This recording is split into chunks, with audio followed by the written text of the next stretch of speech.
બુદ્ધિશાળી વાંદરો. કેમ છો બાળમિત્રો? મજામાં ને? બાળમિત્રો, આજે આપણે મગર અને વાંદરાભાઈની સુંદર વાર્તા જોવાના છે. એ વાર્તાનું શીર્ષક છે બુદ્ધિશાળી વાંદરો. તો ચાલો જોઈએ બુદ્ધિશાળી વાંદરો. એક હતું સુંદર જંગલ. એ જંગલમાં એક નદી વહેતી હતી. એ નદીના કિનારે એક મોટું જાંબુડાનું ઝાડ હતું. એ ઝાડ ઉપર એક વાંદરો રહેતો હતો. વાંદરો તો એક ડાળી પરથી બીજી ડાળી પર કૂદકા મારતો અને જાંબુ ખાતો.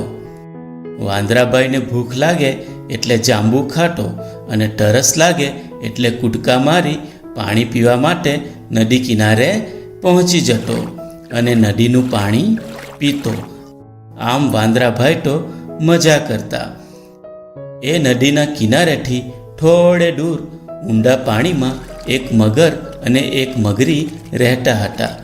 મગર રોજ ખોરાકની શોધમાં નદીના કિનારે આવતો અને વાંદરો પણ પાણી પીવા જતો. તેઓ રોજ એકબીજાને મળતા અને બંને વચ્ચે મિત્રતા થઈ ગઈ.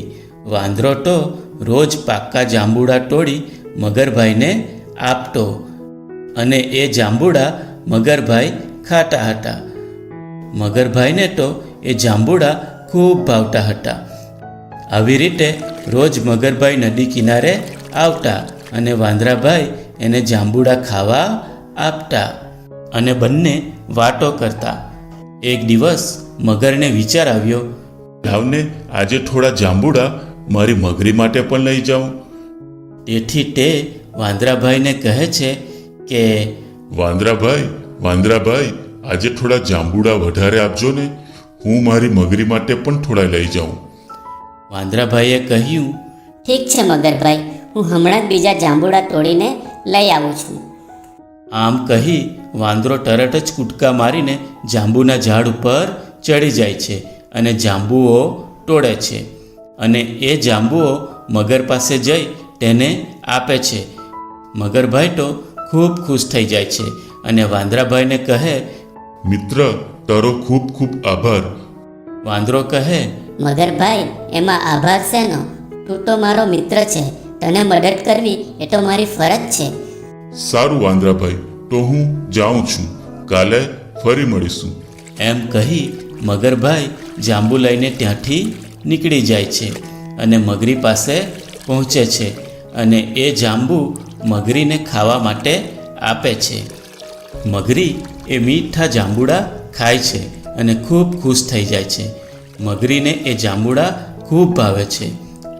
આ જાંબુડા કેટલા મીઠા અને સ્વાદિષ્ટ છે. આ જાંબુડા આટલા મીઠા છે તો રોજ એ જાંબુડા ખાનાર વાંદરાનું કાળજું કેટલું મીઠું હશે.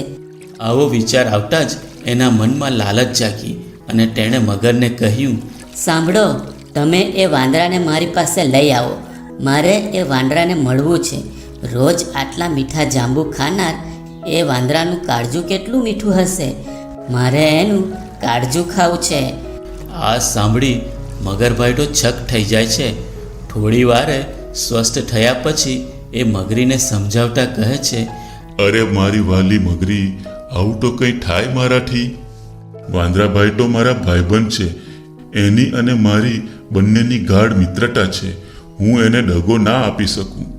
આ સાંભળી મગરી તો ગુસ્સે થઈ જાય છે અને મગરને કહે છે, તને તારો મિત્ર વાલો છે કે હું, એ પહેલાં નક્કી કરી લે. જો તું વાંદરાને મારી પાસે નહીં લાવે તો હું મારો જીવ આપી દઈશ. એમ બોલી મગરી રડવા માંડે છે. આ સાંભળી મગર તો મૂંઝવણમાં આવી ગયો. મગરીના જીદ સામે એ હારી જાય છે અને મગરીને કહે છે, સારું મારી વાલી, તમે રડવાનું બંધ કરો. હું કાલે જ સવારે જઈ વાંદરાને લઈ આવીશ. આ સાંભળી મગરી રાજી થઈ જાય છે અને બીજે દિવસે મગરભાઈ વાંદરાભાઈને લેવા માટે નીકળી જાય છે અને નદી કિનારે જાંબુના ઝાડ પાસે પહોંચી જાય છે અને વાંદરો તો મગરને આવતા જોઈ ખુશ થઈ જાય છે અને જાંબુ તોડીને મગર પાસે પહોંચી જાય છે અને મગરને જાંબુ આપે છે.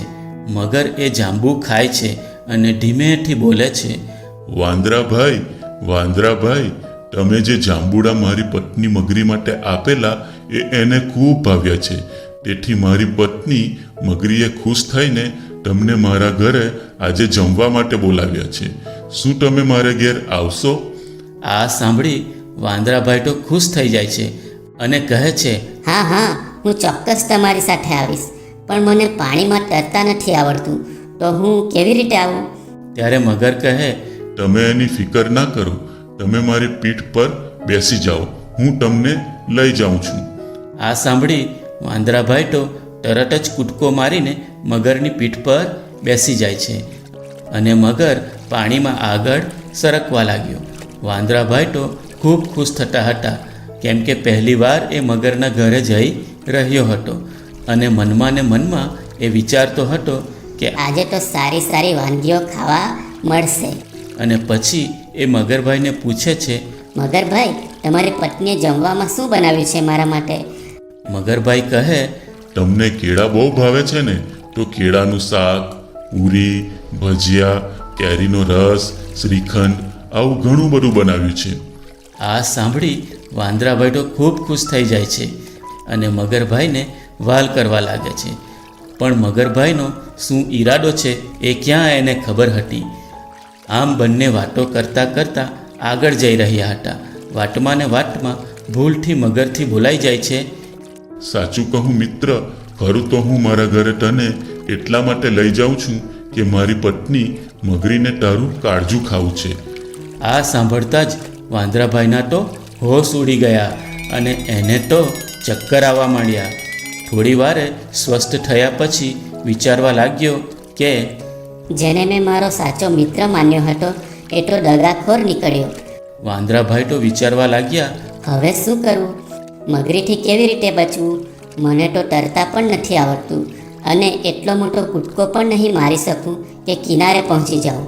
આવું વિચારતા વિચારતા વાંદરાભાઈને યુક્તિ મળી ગઈ અને એણે મગરને કહ્યું, અરે મગરભાઈ, તમે પણ ખરા છો.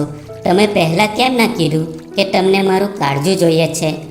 એ કાળજું તો ખૂબ ગંદુ થઈ ગયું હતું, એટલે આજે જ મેં એને ધોઈને જાંબુના ઝાડ પર સુકાવા મૂક્યું છે. પહેલાં કીધું હોત તો આપણે સાથે જ લઈ આવતે. સારું, વાંધો નહીં, આપણે પાછા જઈને લઈ આવીએ મારું કાળજું. હજુ પણ આપણે બહુ દૂર નથી આવી ગયા. મગરે તો વાંદરાભાઈની વાત સાચી માની લીધી અને પાછો કિનારા તરફ વળી જાય છે. અને આ બાજુ વાંદરાભાઈ તો કિનારો ક્યારે નજીક આવે એની રાહ જોતા હતા. અને જેવો કિનારો નજીક આવ્યો કે વાંદરાભાઈએ તો મોટી છલાંગ લગાવી અને જાંબુના ઝાડ ઉપર પહોંચી ગયો અને બોલે છે, અરે મૂર્ખ મગર, કાળજું તે કંઈ ઝાડ પર મુકાતું હશે? અરે મેં તો તને મારો સાચો મિત્ર માન્યો હતો અને તે તો મારી સાથે જ દગો કર્યો. તું તો દગાખોર નીકળ્યો. જા, આજથી તારો અને મારો કોઈ સંબંધ નથી અને ફરી અહીં જાંબુ ખાવા આવતો નહીં. અને મારે પણ આ જાંબુ ખાવા નથી અને અહીં રહેવું પણ નથી. એમ કહી વાંદરાભાઈ એ જાંબુનું ઝાડ અને નદીને છોડીને બીજે રહેવા જતો રહે છે. તો બાળ મિત્રો, મજા આવીને આ વાર્તા જોવામાં. બાળ મિત્રો, આ વાર્તા પરથી આપણને શીખવા મળે છે કે મિત્રતા કે ભાઈબંધીમાં દગાખોરી કરવી જોઈએ નહીં અને મગર જેવા દગાખોર મિત્ર સાથે મિત્રતા કરવી જોઈએ નહીં. બરાબર ને? અને જો કોઈ મિત્ર આપણી સાથે દગો કરે તો બુદ્ધિશાળી વાંદરાની જેમ કોઈ ઉપાય શોધી આવા મિત્રોથી દૂર રહેવું જોઈએ. બરાબર ને? તો ચાલો બાળકો, આવજો. ફરી મળીશું એક નવી વાર્તા સાથે. આવજો.